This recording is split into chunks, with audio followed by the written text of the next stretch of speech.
Computer, initialize holosuite. Hello everyone, and thank you for tuning in to another episode of the Sci-Fi Feminist podcast.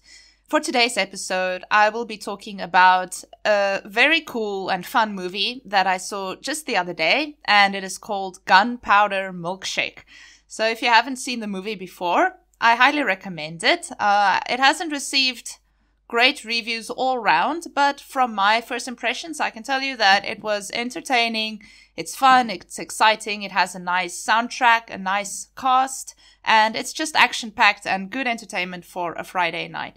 So, obviously, the movie, if you have seen it, you will know that it boasts how many? I think 5 or 6 female main protagonists, and it kind of borrows the tradition of female fighting movies like Kill Bill, and some have also called it like a John Wick type of imitation. Although, to be really honest, and I know this is embarrassing, but I haven't seen John Wick. Maybe I should put that on my list. But anyway, this movie follows in that type of cinematic tradition. So, of course, then it's the topic for today's discussion because it has some subtle and some very explicit feminist themes throughout the movie. So today I'm going to be talking a little bit about women reading and women knowledge and weapons in the movie. I'm going to talk about motherhood in the movie and also about women fighting and killing in the movie. So yes, you can look forward to another very exciting, interesting episode of this podcast. And just a reminder that I have a YouTube channel on which I post these podcast episodes as well as extra content. And I don't know if I promised this in last week's episode, but I promise in the following week, I will really actually start doing reviews of the Star Trek Voyager comic books that I've read, and also some other ones. But first I'll start with Voyager. So yeah, before I get completely too off topic, follow the YouTube channel. I am on Instagram, Twitter, all those social media sites. Okay, so not to waste your time with all of these things, let me get right into today's discussion.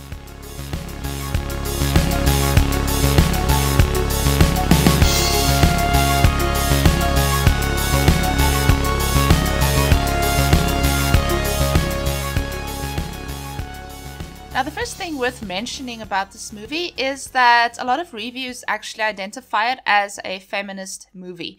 Now, that is not only because it has a mostly female cast with female protagonists, but there are actually many feminist themes in the movie itself. So today, let me recap, or let me go through some of those themes, and you'll see that this movie is in a very subtle way feminist, but it is also in a very overt way or very explicit way feminist in some instances and in some scenes. So the first scene where we see some feminist commentary, and this is one of the more subtle commentaries, is where the main protagonist, her name is Samantha, for short they call her Sam in the movie. We see that she's watching TV and she is doing something on her arm, and then we later realize that she's actually like giving herself stitches or sewing up a wound on her arm. So there's this man called Nathan. He works for a company called The Firm, which is kind of a company run by men, mostly white men, as usual, who they kind of run the world, it seems, through these assassinations. And Sam is one of the assassins that works for The Firm.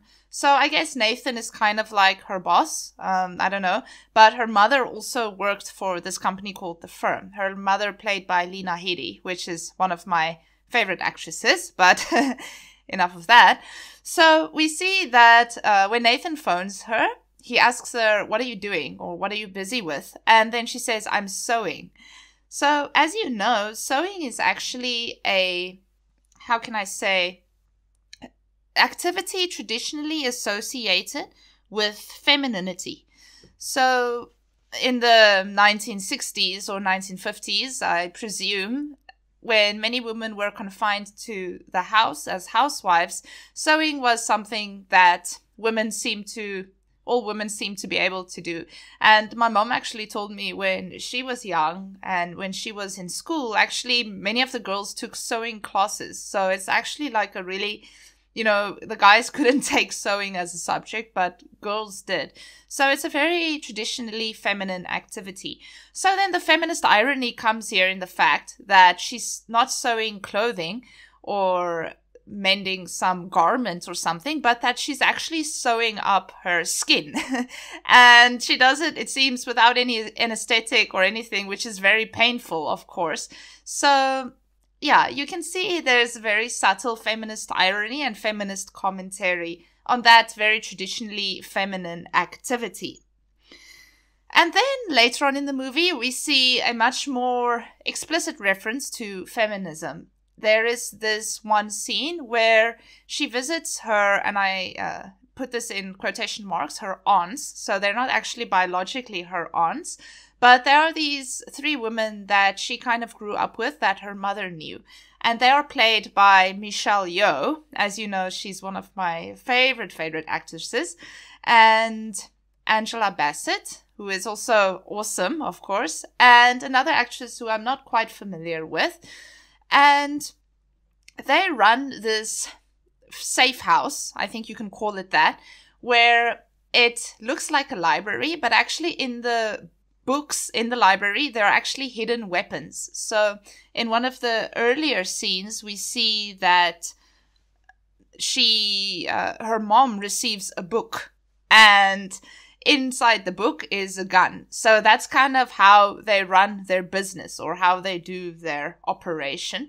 So she visits them, and at first they don't realize it's her. And then, of course, when she says, "My name is Sam," they realize, oh, it's Scarlett's daughter, Lena Heady's character. It's her daughter. So she came to get some new guns.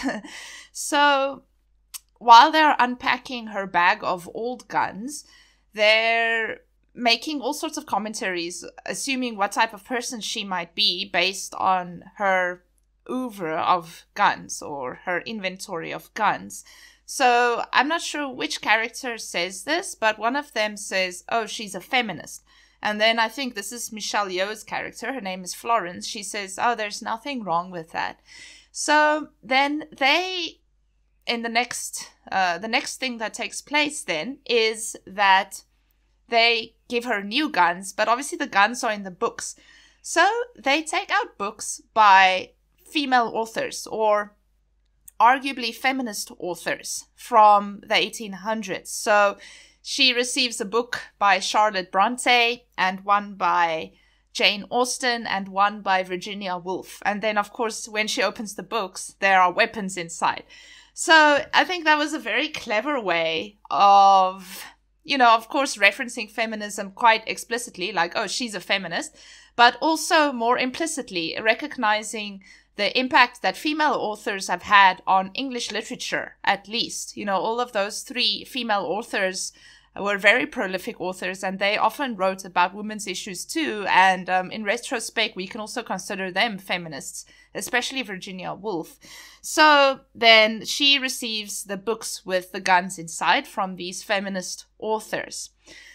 What I also read into this, and I don't know if I'm stretching it or if this is a reach, and we see throughout the movie actually that there are many scenes of women reading. So the first time she comes to the library, the librarian is busy reading. We're not sure what she's reading, but she's reading a book on, she's reading.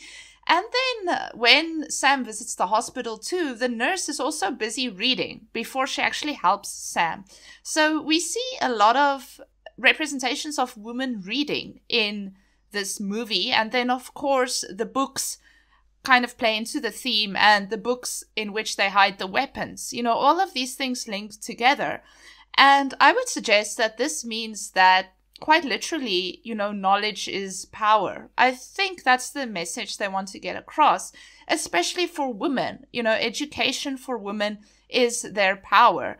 Of course, there's a lot of violence and a lot of fighting and a lot of women performing very impressive stunts, women being able to do everything that men can do. And we actually see in the movie, and I've read that this is some criticism of it, that, you know, the male characters seem to be dumbed down, and they just seem to be there for the body count, for all the female characters to kill. You know, so we see these very explicit representations of women fighting and killing and shooting and being able to do everything that a male hero would be able to do, you know, being physically very capable and very deadly, of course. But more implicitly, that actually for women, knowledge is power. Now, as you know, about 100 or 150 years ago, women were denied books or reading or education. You know, women's place was in the home. So by having this theme of women reading and the theme of books throughout, I think that makes a very clear feminist stance on, you know, women should have education. And as you know, too, obviously in Western European nations and, you know, some Eastern nations too, and where I am in South Africa too, you know, women have access to books, academia, knowledge, all of those things. But there are many places where they are still not allowed to read or not allowed formal education. So I think that is a feminist issue that the movie explores in a very subtle and clever way, I felt. Yes. So on to the next topic then is the idea of women working together and also mother and daughter relationship. Now, I have pointed this out in a few podcasts before too, that recently we see many representations of motherhood. In Star Trek Discovery, for example, I noted how the main character, Michael Burnham, has 3 mother figures. You know, she doesn't even have one mother, she has 3. That's how important it is. In Mad Max Fury Road, we see how Furiosa, her main quest is to get back to the mothers. Do they call them the many mothers? I can't remember. But her quest is to get back to the mothers. We see this in the new Tomb Raider video games even. There's an emphasis on motherhood. So mother-daughter relationships, also Maleficent, I might mention that. The story of Maleficent, the rebooted one, is basically a love story between mother and daughter, you know, and I don't mean that in any weird way. I mean, you know, it's about the love between a mother and a daughter, an adoptive mother and a daughter. So motherhood seems to be a very big theme that is explored in more contemporary movies and representations of women. So I was, of course, not very surprised that this is a main theme. We see at first the mom leaving her child behind at a very early age and then not speaking to her for 15 whole years, which is quite bad. But then later her mother comes back and she helps her. And together they team up with these librarians, and then they literally at the end take down the patriarchy together, which is represented by the firm. So yeah, there's another feminist theme, and that only comes out right at the end, you know, women teaming up together to take down the patriarchy, which is represented by the firm. But even more than that, we see a positive representation of mother and daughter working together, and also of women working together.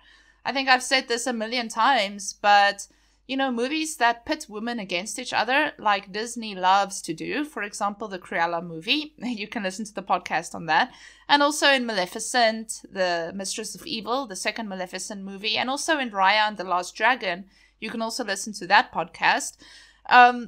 You know, it seems impossible for Disney to allow women to work together. But in this movie, we see women working together, not competing with each other about who's more powerful, who's more beautiful, or anything like that, but really just working together to protect one of their own and to protect a little girl named Emily. So we see that, and then at the end, there's this really nice, visually exciting scene of Lena Heady and Karen Gillan, the Sam, the actress that plays Sam, you know, beating up the gangsters together and working together to survive and to help each other to survive. So I really enjoyed that, seeing a mother and daughter working together. And then that brings me to the next point, and this is really just maybe a bit of, I don't know, self-indulgence, I don't know. But this is something that I've noticed on some fan interpretations. They say that the librarians have sapphic undertones. And there's this one scene, and I'm including this because I wanted to ask this on the podcast because I'm so curious, I'm dying. There's one scene where Florence whispers something to Madeleine, the librarian, and it kind of implies that they might be together in a romantic relationship. I don't know. I wish I knew what she whispered to her. So if anyone knows what Florence whispered to Madeleine, please let me know in the comments or on Twitter or anywhere. I'm just so curious to know. But that links it with the legacy of radical feminism, of course, which kind of denied heterosexuality and also the traditional nuclear family unit. You know, that's why second wave feminists are often stereotyped as being man-hating, although that is absolutely not the case. You know, it's a negative stereotype about many feminists today too, and, you know, that's not it. But the movie kind of suggests that, you know, these women, they might be in a relationship with each other, but also they don't have traditional feminine lives, you know, one husband, 2.5 kids, that very traditional nuclear family unit. So I'm not saying whether that's good or bad. I'm just saying that it links with the tradition of radical feminism and it situates it within radical feminism. So there's another feminist theme that we see in the movie. But yeah, that aside, to briefly return to motherhood, we also see that the heroine, Sam, she also inherited a lot from her mother. Actually, there's many parallels in the movie where we see that she is acting exactly the way her mother acted towards her when she interacts with the little girl, Emily. So she quite literally becomes her mother, who is also a deadly assassin and who also fights and who also has many of these seemingly heroic qualities. Now, I say seemingly heroic because, I will talk about that in a moment. But we see a lot of, qualities inherited from her mother. So this is in contrast to representations of women that we saw in the early 2000s and late 1990s, where they're often portrayed as having inherited many qualities only from their fathers, and then having their mothers being either dead or gone or completely absent. So Lara Croft, the video game heroine, is a very good example. We see in the Tomb Raider movies and video games that her father is really the only one that is focused on in her past, and that it is implied that she inherited her heroism, her heroic qualities, all of that only from her father. And then some theorists have argued that that kind of continues the patriarchal lineage. So I'm not saying that, you know, fathers are not important, but it is very interesting to see that in this movie then there is very little mention of her father. He was apparently killed when she was very young, but that she inherited all her heroic qualities from her mother and that she essentially turns into her mother. So we see that matriarchal lineage continuing and not necessarily the patriarchal one. So yeah, once again, of course, that's problematic in certain instances too in itself, but I'm just pointing it out, and I think that's an interesting take. And once again, that is another feminist stance that the movie seems to take. And then, of course, Sam herself, she is a very resourceful, very capable heroine. And I feel like this is kind of redundant to mention it, actually, but she's not sexualized. She's very capable. She's a good fighter. She's extremely deadly. And actually, none of the women in the movie are sexualized at all. You know, they're just portrayed as women, maybe a little bit tomboyish even, but they're just portrayed as women who fight and who kill and who are assassins without being sexy or sexualized or anything like that.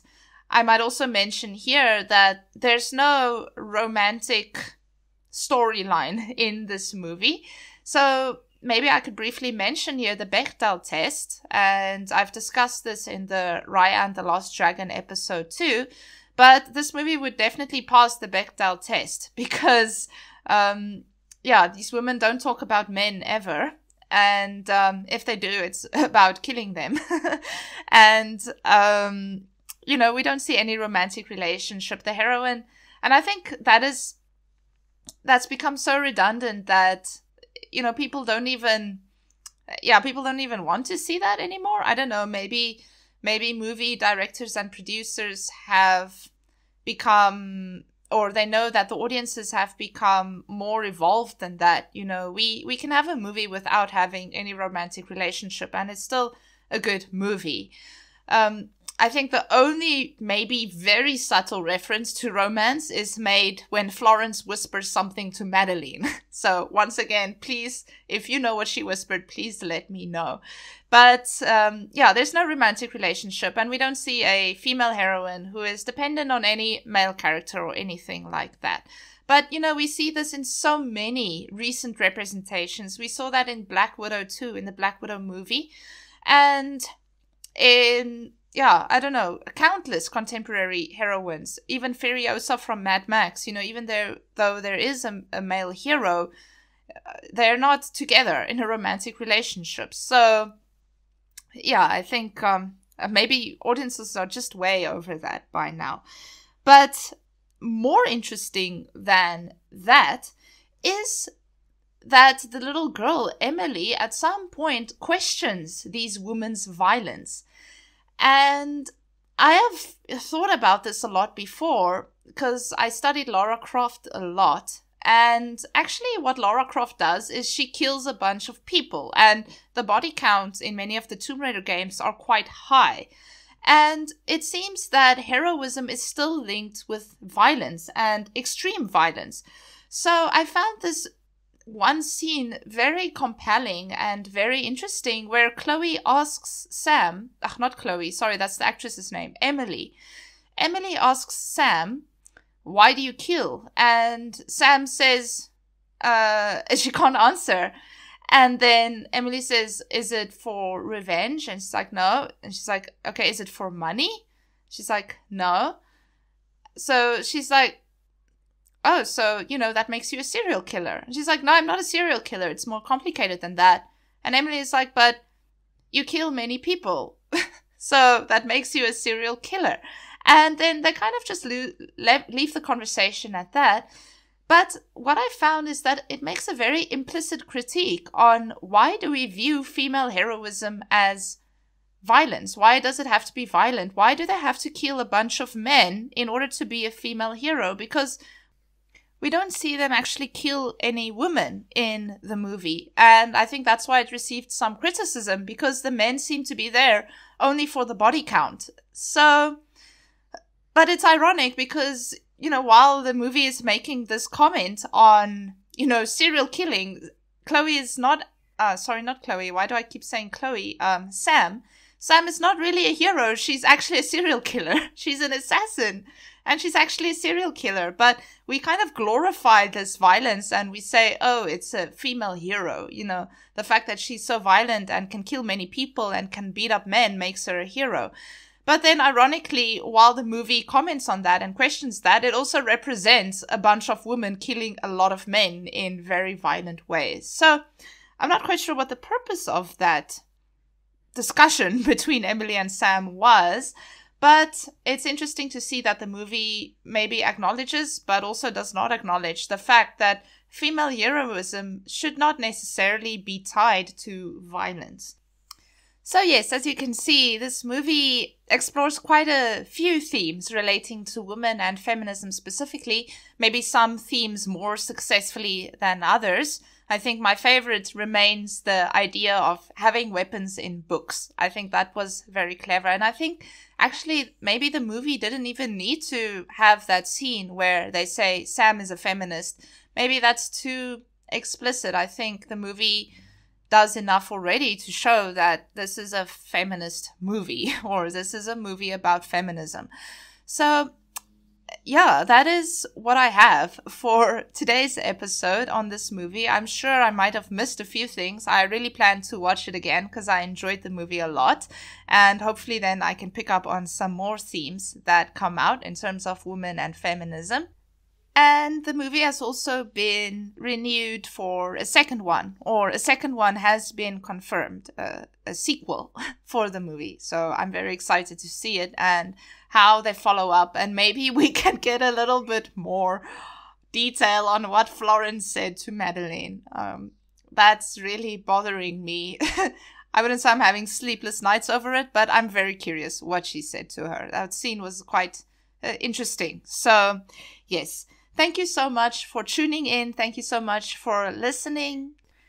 Next week, you can look forward to a fascinating episode on Michael Burnham and intersectionality and Star Trek Discovery. So I hope you can look forward to that. And as always, thank you, everyone. This is the Sci-Fi Feminist signing off.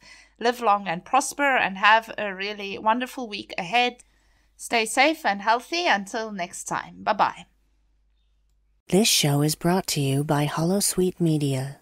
Computer, list other available Holosuite Media programs. Loading Holosuite Preview Program 4, The Janeway, a Star Trek Voyager podcast. Yeah, so then he replays the last entry on the computer, and it's Janeway saying that they need to abandon ship. I have issue with this. Okay. Because it's a captain's log, whatever. Mm-hmm.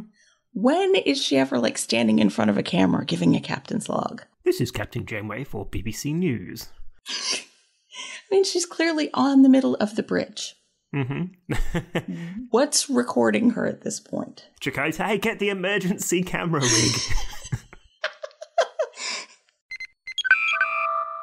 Loading Holosuite Preview Program 4, The Sci-Fi Feminist, a feminism and pop culture podcast.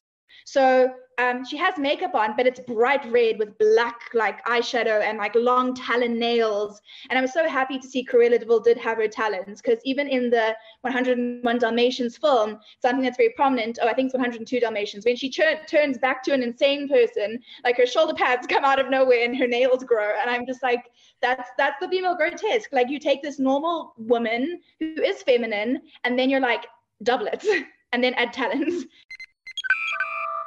Computer, deactivate Holosuite.